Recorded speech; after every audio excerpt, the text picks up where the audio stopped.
ലോക്സഭാ തെരഞ്ഞെടുപ്പ് ഫലത്തിന്റെ അവലോകനത്തിനായി CPI സംസ്ഥാന കൗൺസിൽ ഇന്ന് തുടങ്ങും.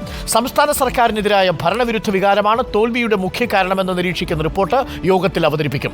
എന്നാൽ ഭരണവിരുദ്ധ വികാരത്തിൽ മുഖ്യമന്ത്രി വഹിച്ച പങ്കിനെക്കുറിച്ച് റിപ്പോർട്ടിൽ മൗനം പാലിക്കാനാണ് ഇന്നലെ ചേർന്ന സംസ്ഥാന എക്സിക്യൂട്ടീവിലെ ധാരണ. ഭരണവിരുദ്ധ വികാരത്തിന് പുറമെ സാമുദായിക ചേരിതിരിവും തോൽവിക്ക് കാരണമായി എന്നാണ് എക്സിക്യൂട്ടീവിലെ വിലയിരുത്തൽ.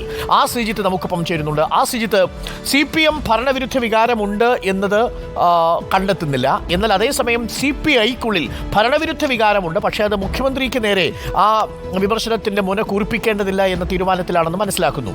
എന്തായിരിക്കും CPIയുടെ സംസ്ഥാന എക്സിക്യൂട്ടീവിലെ പ്രധാനപ്പെട്ട വിലയിരുത്തലുകളൊക്കെ?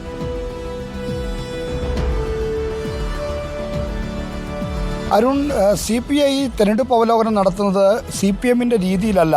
14 ജില്ലാ കൗൺസിലുകളും വിളിച്ചു ചേർത്ത് അവിടങ്ങളിലുണ്ടായ തോൽവിയുടെ കാരണങ്ങൾ എന്താണ് അവരുടെ നിഗമനങ്ങൾ, വിലയിരുത്തലുകൾ എന്നിവ ജില്ലാ കൗൺസിലുകളിൽ നിന്ന് ശേഖരിച്ച് അത് ഇന്നലെ സംസ്ഥാന എക്സിക്യൂട്ടീവ് പരിശോധിച്ച് ഒരു അന്തിമ വിലയിരുത്തലിലേക്ക് എത്തുകയായിരുന്നു. അങ്ങനെ വളരെ ഡീസെൻട്രലൈസ്ഡായ ഒരു രീതിയിലാണ് CPI ഇത്തവണ ഈ തെരഞ്ഞെടുപ്പ് ഫലം അവലോകനം ചെയ്തത്. അങ്ങനെ അവലോകനം ചെയ്ത ഫലത്തിൽ അവർ കാണുന്ന പ്രധാനപ്പെട്ട കാര്യം ഭരണവിരുദ്ധ വികാരമാണ് സംസ്ഥാനത്തെ തെരഞ്ഞെടുപ്പ് തോൽവിയിൽ വലിയ പങ്കുവഹിച്ചത് എന്നാണ്. CPM സമ്മതിക്കാൻ അറച്ചു നിൽക്കുന്ന കാര്യം CPI തുറന്നു സമ്മതിക്കുന്നു. അവർക്ക് ആ കാര്യത്തിൽ മടിയോ മറ്റ് ദുരഭിമാനമോ ഇല്ല എന്ന് വേണം മനസ്സിലാക്കാൻ. മാത്രമല്ല, ഈ ഭരണവിരുദ്ധ വികാരത്തിന് പ്രേരിപ്പിച്ച ഘടകങ്ങൾ എന്നായി അവർ ചൂണ്ടിക്കാണിക്കുന്നത് സർക്കാരിൻ്റെ നയവും നിലപാടുകളുമാണ്. ജനപക്ഷത്ത് നിന്ന് നയങ്ങളും നിലപാടുകളും സ്വീകരിക്കുന്നതിൽ സർക്കാരിന് വീഴ്ച വന്നു. ആ വീഴ്ചയിൽ സർക്കാരിനെ നയിച്ച മുഖ്യമന്ത്രിക്ക് ഉത്തരവാദിത്വമുണ്ട് എന്നത് അന്തർലീനമായതുകൊണ്ട് തന്നെ മുഖ്യമന്ത്രിയുടെ പേര് പ്രത്യേകമായി എടുത്തു പറഞ്ഞ് സംസ്ഥാന കൗൺസിൽ ഒരു റിപ്പോർട്ട് അവതരിപ്പിക്കേണ്ട കാര്യമില്ല എന്നാണ് CPI കരുതുന്നത്. എന്നാൽ മുഖ്യമന്ത്രിക്ക് കാര്യത്തിൽ പങ്കില്ലെന്നോ അദ്ദേഹം പൂർണ്ണമായി കുറ്റമുക്തനാണോ എന്നും CPI നേതൃത്വം ധരിക്കുന്നില്ല.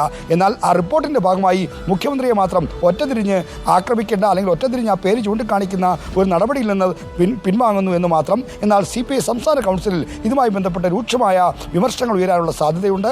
കാരണം സർക്കാരിനെ നയിച്ച ആളെന്ന നിലയിൽ മുഖ്യമന്ത്രിക്ക് ഈ തോൽവിയുടെ ഉത്തരവാദിത്വമുണ്ട്. സർക്കാരിൻ്റെ ശൈലിയും നയവും നിലപാടുകളും തീരുമാനിക്കുന്നതിൻ്റെ മുഖ്യ ഘടകമായ മുഖ്യമന്ത്രിക്ക് അതിൻ്റെ ഉത്തരവാദിത്തത്തിൽ നിന്ന് ഒഴിഞ്ഞു മാറാൻ കഴിയില്ല എന്ന അഭിപ്രായം ഇന്നലെ സംസ്ഥാന എക്സിക്യൂട്ടീവിൽ തന്നെ ഉയർന്നിരുന്നു.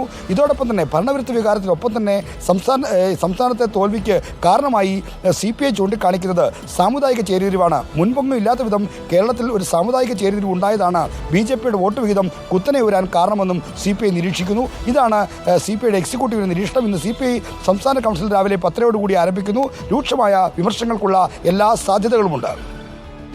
ആ ശ്രീജിത്താണ് വിവരങ്ങൾ നൽകിയത്. തിരുവനന്തപുരത്ത് നിന്നും CPMന്റെ സംസ്ഥാന എക്സിക്യൂട്ടീവിലെ കാര്യങ്ങളാണ് ഇപ്പോൾ പ്രേക്ഷകർ കണ്ടത്.